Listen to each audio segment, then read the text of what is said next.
Hi everyone, today we tackled about the 19th century Philippine economy, society, and the Chinese mistakes. So the 19th century was a period of major economic and social changes in the Philippines due to the colonial reforms, industrialization, and global trade expansion. These changes affected land ownership, trade, and social classes. First is Bourbon reforms and economic shift. So, pasabot sa Bourbon reforms and economic shift is ang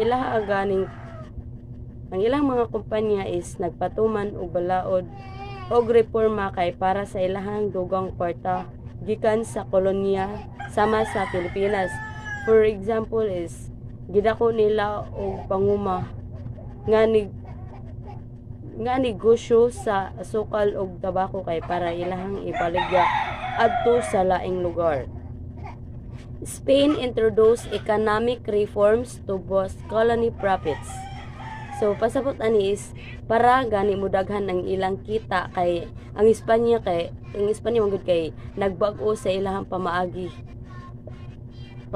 sa pagpangita og kwarta sa Pilipinas. For example, kay gipugos nila ang mga Pilipino sa pagtrabaho sa senda o umahan sa mga tabako nga gipanag-iya sa gobyerno. Second is the Royal Philippine Company. In 1785 was created to develop agriculture and trade. So, pasabot is gitukod ni nilang kumpanya kay para mo increase ang ilang agrikultura og ang ilahang pagnegosyo nila sa Pilipinas.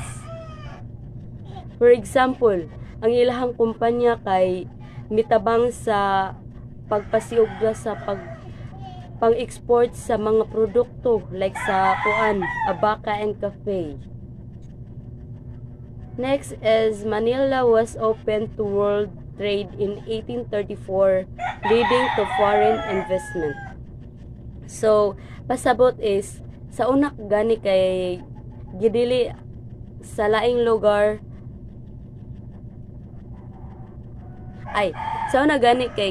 ang laing lugar sa pagpangnegosyo sa Pilipinas. Pero pagka 1834 kay giablihan na ang Manila sa kalibutan nga mapadayon ang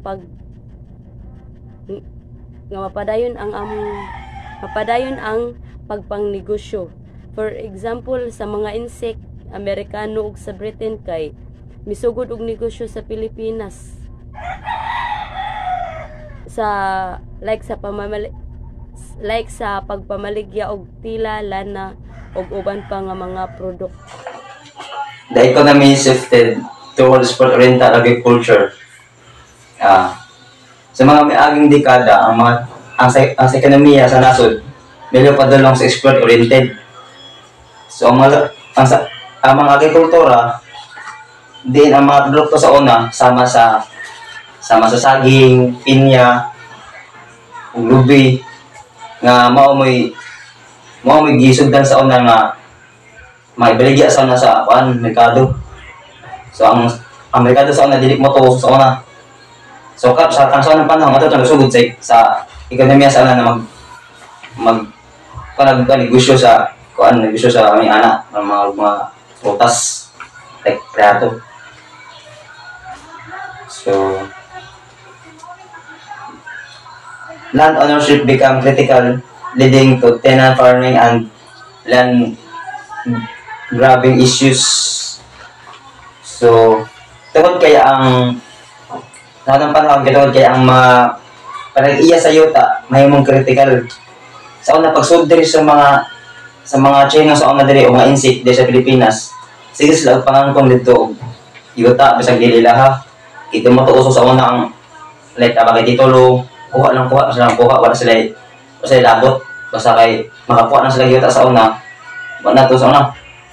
Manang uban mga tao makakuha na magdamag ang yuta para na sila katawnan.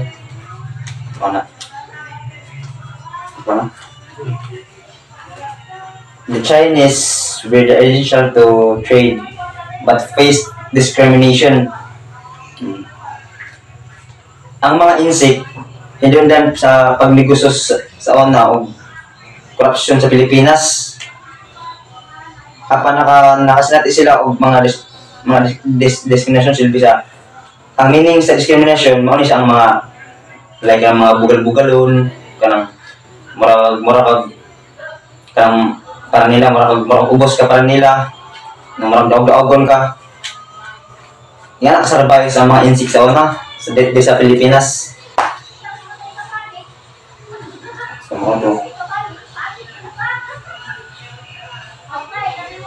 mo to ang kuan mo to sige sa pangangkon og yuta sa una kaya ang katang yuta sa una mo tayla pag-angkon na gihansan na ilahan na to nawas na musupak ka sa ilaha pagkuha dito mo to ila ka possible ka na ila ka kuanan or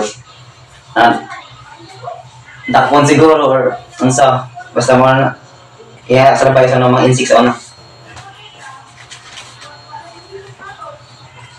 Intermarriage leads to the rise of the mestizo class.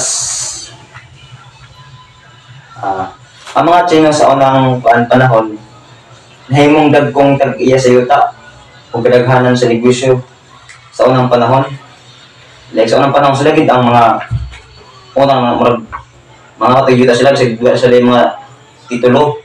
Ubang ko na nila angkong nila o gina sila kapakita nga ilaha lalo na sila palago na sila tawat ang yuta tama nila ang mga sekunsa na mga tanong mao tang nagsugod kuan ang mga kuan sa mga prutas like pinya, saging unsa ba diha impact of economic and social change them strengthen and power of the wealthy elites especially British and Principalia.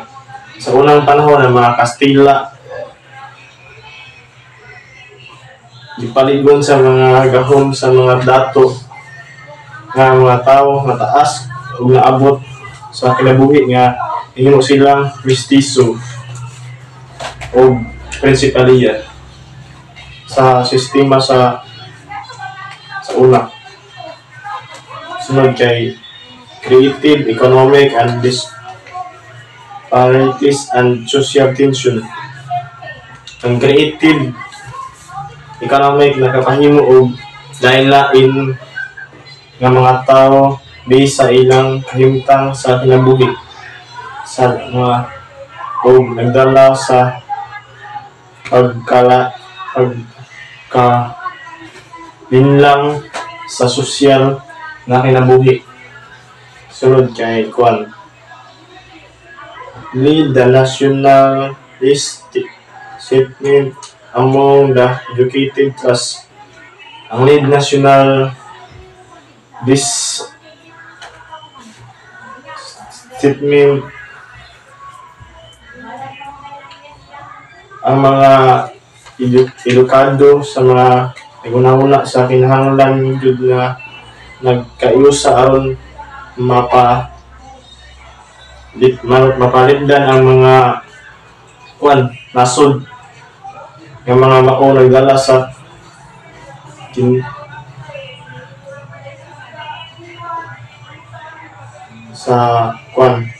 nasyonalismo sa mga edukado o klase. Sunod kay economic shift lead rise of now social class. Sa unang panahon sa mga Kastila kay kanang ang mga pagbag-o kuno sa economic kay nakapahimo sa mga pagsaka sa bag-ong mga klase sa mga sosyal sa kinabuhi. Sunod kay kuan traditional hierarchy was changed by the growing mestizo and Principalia elite. Ang traditional hierarchy o kanang pagklase-klase sa sosyal na sistema sa gisupak sa hag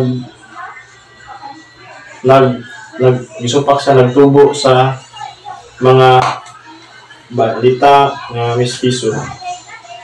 Sunod kay social tension emerged as wealth and power shifted.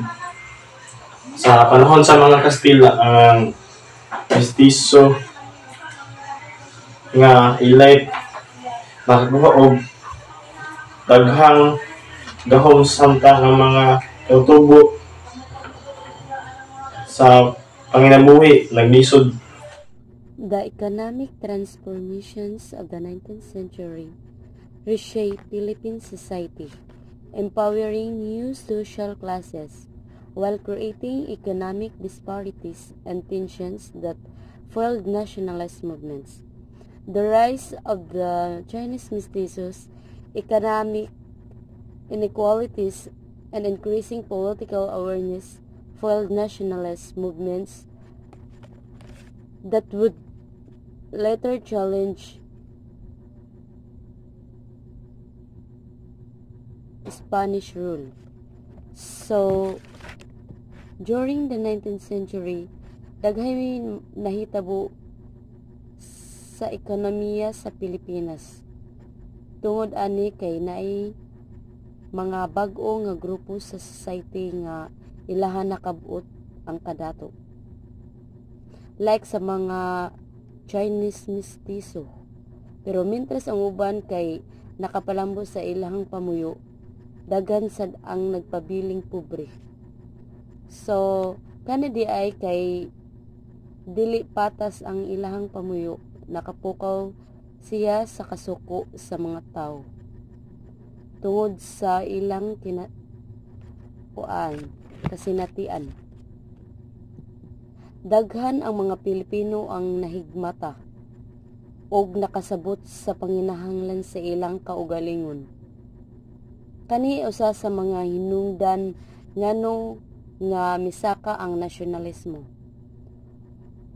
Usa ka kusog nga pangandoy sa mga Pilipino nga makalingkawa sila sa pagmando sa Espanya.